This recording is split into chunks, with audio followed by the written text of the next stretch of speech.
Culture et patrimoine du judaïsme, une émission présentée par Emmanuel Attias. Chers auditeurs, bonjour. Cette semaine, la cité phocéenne a honoré un de ses fils. Défenseur de la veuve et de l'orphelin, figure emblématique de la commune de Marseille et écrivain français aujourd'hui oublié, Gaston Crémieux est mort sous les balles républicaines il y a tout juste 150 ans, le 29 novembre 1871. Revenons sur l'histoire et le destin tragique d'une des grandes figures de la gauche française du XIXe siècle. Gaston Crémieux, dont l'un des prénoms à l'état civil était Isaac, est né à Nîmes le 22 juin 1836 au sein d'une famille judéo-comtadine. Marqué par sa double éducation, juive et française, il est un Israélite intégré, soucieux d'allier les valeurs de justice sociale chères au judaïsme et sa profonde croyance dans le nouveau régime politique républicain qui a émancipé jadis ses ancêtres et lui a offert la possibilité de faire de brillantes études.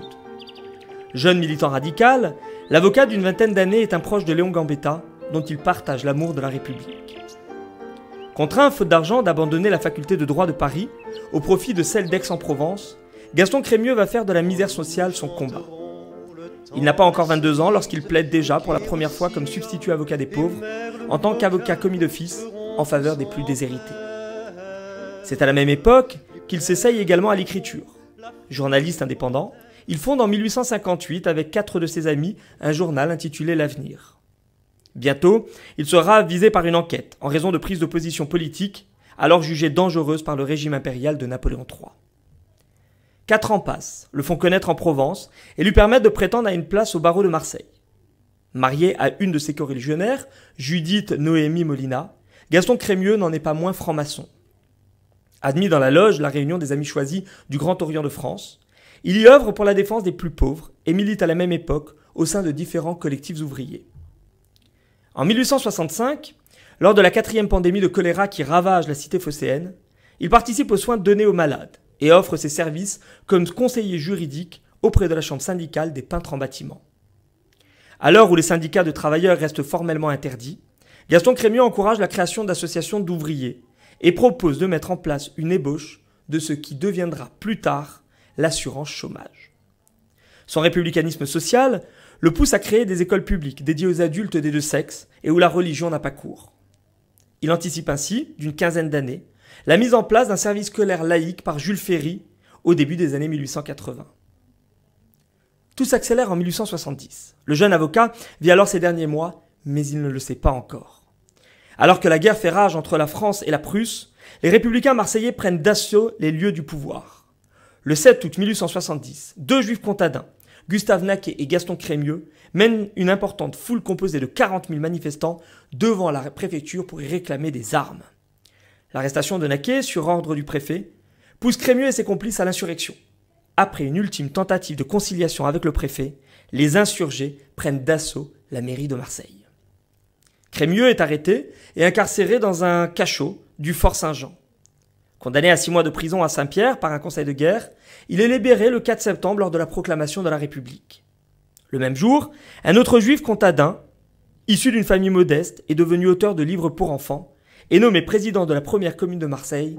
Il s'appelle Adolphe Carcassonne.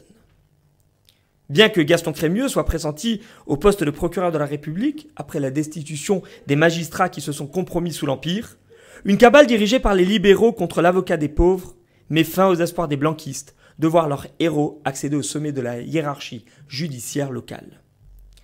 Apprécié d'Émile Zola et de Victor Hugo, Gaston Crémieux ulcère les monarchistes et s'aliène la France rurale par ses déclarations comme journaliste lors de la première assemblée réunie à Bordeaux en février 1871, au lendemain de la victoire de l'Allemagne sur la France.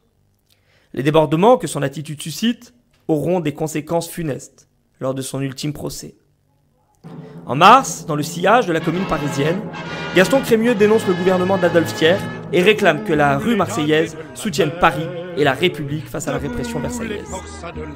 Crémieux participe à la prise de la préfecture derrière l'étendard rouge de la République sociale et déclare du haut du balcon de l'hôtel du département la solidarité de Marseille avec la commune insurrectionnelle de Paris. Mais les dissensions internes et la reprise par les Versaillais des grandes villes comme Lyon, Toulouse ou encore Saint-Étienne sonnent le glas de la commune de Marseille. Vaincus, après d'âpres combats dans toute la ville, les insurgés doivent se rendre, tandis que Crémieux refuse de s'enfuir. Assumant entièrement son rôle de leader, il est arrêté dans la nuit du 7 au 8 avril dans le cimetière juif où il est parti se réfugier. Enfermé au fort Saint-Nicolas, puis au château d'If, dans la même cellule que celle qu'occupa jadis Mirabeau, il passe son temps à écrire, dans l'attente d'un jugement dont l'issue est prévisible. La peine capitale, requise par le Conseil de guerre, qui le considère comme un factieux incorrigible, est confirmée en septembre par la Cour de cassation de Paris. Ni les démarches de sa femme Noémie, ni l'entremise de ses soutiens n'auront alors d'impact sur la commission des grâces, décidée à faire de Crémieux un exemple. Le 29 novembre, Gaston Crémieux regagne le fort Saint-Nicolas, où il remet ses mémoires écrits en captivité au rabbin Israël Vidal, venu le soutenir à l'heure de son trépas. Le lendemain, il est fusillé à 7 heures du matin au champ de tir du Pharaon. Courageux jusqu'à la fin, celui qui a refusé de fuir demande à ne pas avoir les yeux bandés et commande au peloton d'exécution sa propre fusillade en ces termes. « Visez à la poitrine, ne frappez pas la tête, feu, vive la ré... » sans pouvoir terminer sa phrase. Ainsi se termine l'épopée d'une figure emblématique du mouvement ouvrier marseillais et d'un grand défenseur de l'éducation à qui la postérité tardera à rendre hommage. Pour retrouver cette chronique, vous pouvez consulter ma page Facebook Patrimoine et Culture du Judaïsme ou la chaîne YouTube éponyme sous laquelle vous trouverez également des informations bibliographiques pour aller plus loin sur le sujet. Je vous donne rendez-vous vendredi prochain pour un nouveau thème. D'ici là, excellente semaine à tous.